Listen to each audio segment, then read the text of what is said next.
California is facing a housing crisis that continues to deepen. A new report finds the Golden State has a grade of F when it comes to housing affordability. Let's learn what this means for Californians and what could be done to raise that grade before the end of the school year, if you would. Welcome, Joel Berner, senior economist at Realtor.com. Thanks for being with us. Thank you so much for having me. It's great to be here. Of course. So we'll note that California ranked 47 out of 51 states, including Washington, D.C. High home prices, low affordability, limited new construction. None of those three factors are surprises. Was the report and the outcome surprising to you?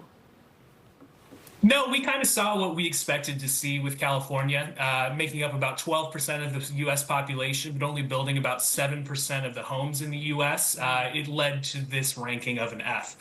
We weren't super surprised to see California where it landed, but there was one surprising bit of good news for California, and that was the new construction premium. So the price difference between newly built homes and existing homes is actually lower in California than it is in almost every other state. So the homes that are being built are affordable. There just aren't enough of them. I see. So it's not that we're saving on labor or materials. I guess what's causing that lower cost in California? Primarily, it's where things are being built. So it's not in the center of San Francisco. It's not downtown LA.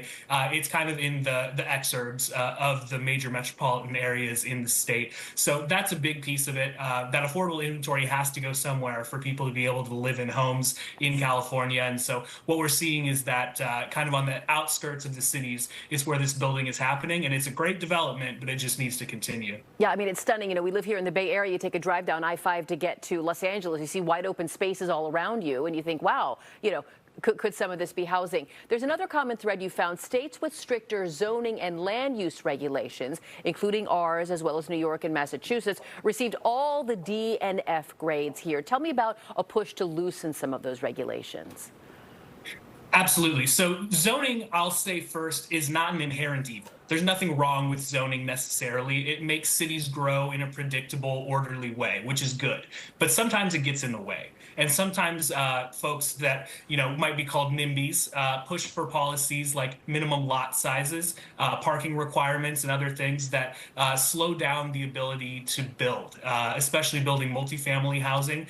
There are a lot of restrictions in some of the East Coast states on how they can build multifamily housing, and that's what led to their low rankings in this grading set. But for California, I think the thing that's going to be most important is just to continue with what's already happening. Like I said, the low-cost construction is really great. There's a lot of available land where water permits. Continuing to build will make a difference in California's grade going forward. Is there anything California can learn from states with better grades, places like Iowa and Texas? Absolutely. So much more permissive zoning in Texas, especially, than in California. So that's one piece of it. When we talk about zoning, the poster child for kind of rogue zoning with very little influence is the city of Houston, which has grown a lot in recent years and is building a lot of affordable housing because there are very few restrictions on what can be built and where. So that's one big thing. And then the other thing is just to continue, churning the economic engine of the state. What's happening in Iowa and Texas is that people's incomes are higher relative to the cost of housing, and it makes supporting a home easier. In California, the median earner in the state would have to spend 49% of their income on a mortgage for the median house in the state. So incomes and housing prices just aren't aligning in California right now, and that's what's really causing a lot of these problems. And meanwhile, in Iowa, you can have, a two-parent household, a full-time stay-at-home parent, 4 kids, huge house with a pool. Everything is fine. Okay, we'll have to leave it here. Housing always a hot topic here in the Bay Area. Thank you for your time. Joel Berner at Realtor.com. Thank you very much.